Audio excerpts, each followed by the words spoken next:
صحابہ کرام رضوان اللہ تعالیٰ علیہم اجمعین کی تہجد کے آئے تھے۔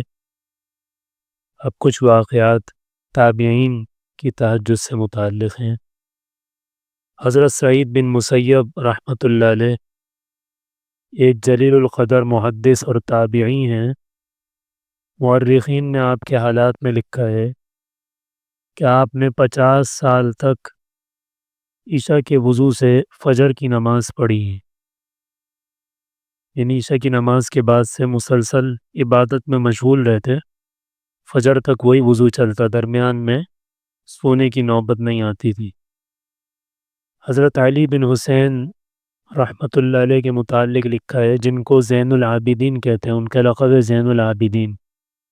یہ حضرت علی رضی اللہ عنہ کے پوتے ہیں، حضرت حسین رضی اللہ عنہ کے صاحبزادے ہیں، کہ وہ تہجد کی نماز سفر یا حضر کسی موقع میں بھی چھوڑتے نہیں تھے۔ لکھا ہے کہ آپ دن اور رات میں 1000 رکعت نفل پڑھتے تھے۔ موت تک آپ کا یہی معمول رہا۔ عبادت کی کثرت کی بنا پر آپ کو زین العابدین کے لقب سے یاد کیا جاتا ہے۔ زین العابدین کا معنی ہے عبادت گزاروں کی زینت۔ حضرت عامر بن عبداللہ بن زبیر، یہ حضرت زبیر رضی اللہ عنہ جو کہ عشرہ مبشرہ میں سے ہیں، ان کے پوتے ہیں۔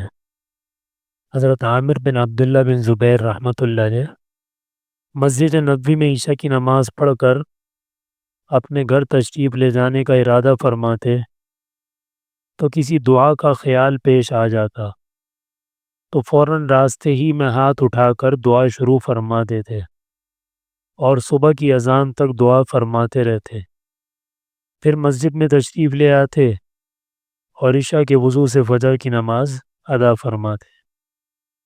ابو بکر بن محمد رحمۃ اللہ علیہ کی بیوی فرماتی ہیں کہ 40 سال سے ابو بکر نے رات میں اپنے بستر پر آرام نہیں فرمایا۔ محمد بن منقدر رحمۃ اللہ علیہ فرماتے ہیں کہ میں نے اپنے نفس کو 40 سال تک مشقت میں ڈالا، یہاں تک کہ وہ سیدھا ہو گیا۔